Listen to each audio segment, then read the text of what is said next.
Welcome, Bronco Country. We got a special person with me. I call him the visionary. His name is Braden. Braden, welcome to the Buckham Pod. How are you doing today? Oh, I'm sorry. We can do stuff before 4? I didn't know that was possible. I'm doing great, Getting a win always makes Monday much better, but a lot to talk about. Oh man, it was tough watching the game again. I love watching the fourth quarter, but oh man, nails on a chalkboard. But Yeah, the aftermath, and I want to get straight to the point, Braden. And I'll ask you, Sean Payton. Give me quarters 1 through 3. What were you thinking? I'm just thinking he's not able to change. I mean, I was yelling at the TV if I see one more swing pass to the halfback, I was going to lose it. I I think he knows his system well and he knows that it's worked before.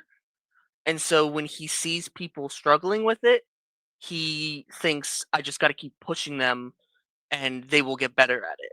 And it was obvious that we were not getting better at it. With that being said, we've seen the fourth quarter. He made it clear in the podium that hey, that is not up tempo. That is 2 minute offense. I don't know what the difference is because your 2 minute offense is usually up tempo. But that fourth quarter, man, how did you feel about those plays there? It just felt like everything was going right. I don't think they missed a beat on offense in that 4th quarter. I didn't think I still had some questionable plays. I mean, even the throw when Mims caught when another receiver was in that area. It felt special. I listened to DT, and God bless you if you did help us because the Lord knows we needed it. Do you think we should see some more of that offense? Maybe the 2 minute offense, not necessarily throughout the game, but should we try a second quarter running it like that? 3 straight series. Absolutely, it's obvious that's where Bo shines. You see the stats and just the difference is night and day. They don't look like the same quarterback. And we know what Bo can do. Bo showed us in his rookie season that he is here and he can be a playoff quarterback, which we've desperately needed. But yes, we cannot sustain an offense just being a 2-minute offense, but I would like to see much more of that. Yeah, same with me.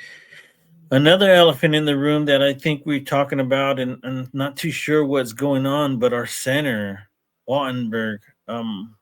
Why hasn't a change been made? What is the Broncos thinking? Is our backup just that bad? It's certainly possible. That's what they're worrying about. It was the same questions we were asking before Ben Powers was put on IR. Uh, I, I think I think it's tough to make a change midway through the season like that because the center might be the second most important position on the line. You have the blindside protector with the left tackle, but then you have the center who has to snap the ball to Bo and then get up and block. So it has to be tough. You have to find a guy that is going to synergize with him. And maybe they're worried Alex Forsyth can't do that. But watching that game, Luke Wattenberg was not it.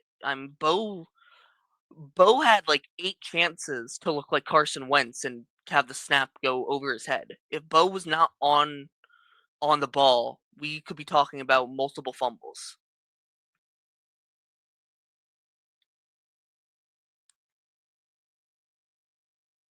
Uh, You're yeah. It looks like my mic went to auto mute. Sorry about that, but I know it sounds silly when I say this, but I truly know high school centers that can snap the ball perfect and have all freaking year, and not have some of these issues. That like this is that's amateur hour when you cannot snap the ball to your quarterback like absolutely. that. That is amateur hour.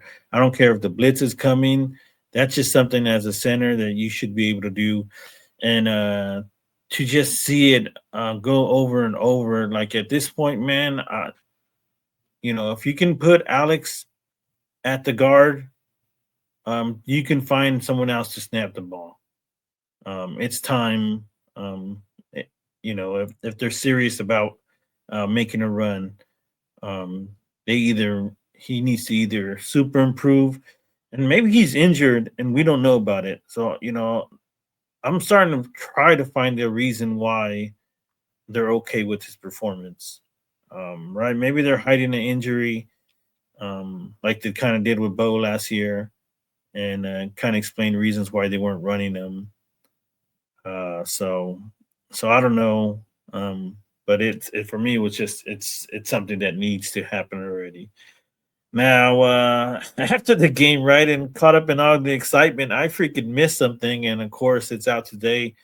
Greenlaw looks like he was upset with the referee, like all of us were. I totally thought the ref wanted to make sure that the Giants were going to cover, because it just seemed ridiculous. And I felt like Greenlaw let him know. Obviously, he must have said something, or or obviously there's a recording or something for them to suspend him for a game, or they could just be taking the refs thing. How did that situation unwind with you when you first seen it? So I get the notification and I think it's a joke. Like there was nothing that happened in the game to like I mean, he didn't even play a quarter of it. He was on snap counts. So what did he do to get suspended? And then I see the video without analyzing it. And I see, great, just another way the F screwed us. And obviously he had to say something, but this brings a precedent with not if they have audio of it and if they have proof. This brings a precedent of, can players just now get suspended because the ref said so and we just have to take it for granted? Because without that recording and without us knowing, this is he said, she said. This could very well have just been Brad Allen's word versus Greenlaw's, and the NFL believed it. Now, looking at the video, it's obvious he went after him. That's without a doubt. But we don't know what was said, and that brings a problem because this was the same thing that the Racy Rice party tried to bring up in the suspension appeal, that this doesn't have a precedent before it. So how did you come to 8 games?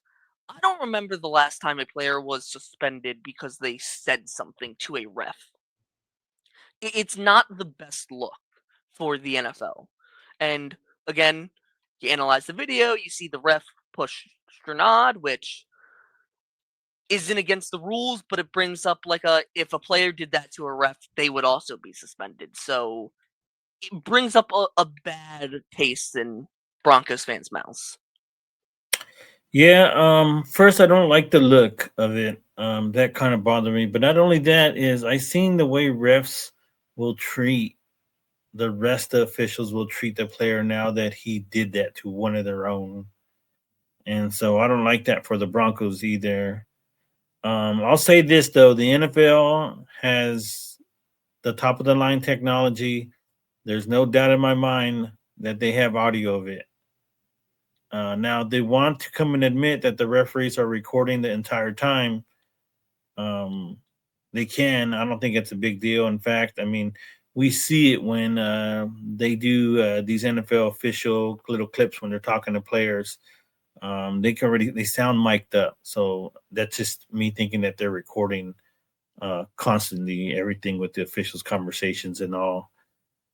So I feel that they have said it, and I feel Greenlaw might, he might have said something that we were all saying on Sunday ourselves. Uh, You know what I mean? And so it's like, I would not, I am not the better person. I'll tell you that. Especially if he's sticking up for his teammates and felt, especially that Riley Moss call. Maybe he really felt that was a terrible call. He might have felt like, hey, I need to go protect this dude.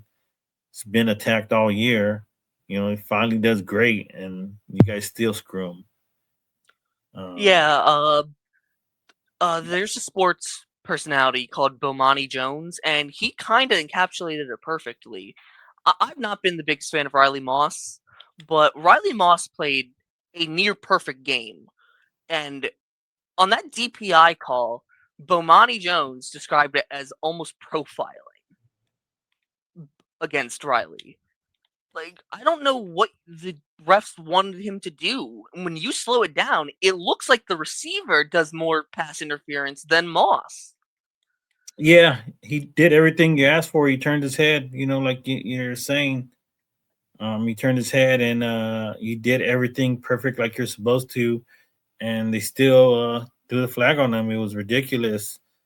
And not only that, it's been clear that they know that they got help from the league in their ear. I mean, it's obvious at this point that they're watching the plays after, and for them not to help and be like, "Hey, dude, like wave that flag off." It was good. That's a little alarming too. I know they're like, we're not supposed to do that, but you've kind of shown that you have been doing that. Yeah, they've brought this precedent of obviously you shouldn't be able to review every flag because then you're going to get 7-hour games because every single time it's going to be, hey, should we have to review this or not? But when you have plays that sometimes have been reviewed, even though the rule book says they shouldn't, you bring up questions like, hey, why wasn't that reviewed? I mean, we've already seen cases this year of refs saying one thing but another being true. In that Detroit Kansas City game, I believe it was on the Jared Goff possible touchdown that the refs said New York had no involvement. But then it turned out they did. And that brings in a break of trust from the most important people you have to trust. Because if you can't trust the refs, then what are you supposed to do?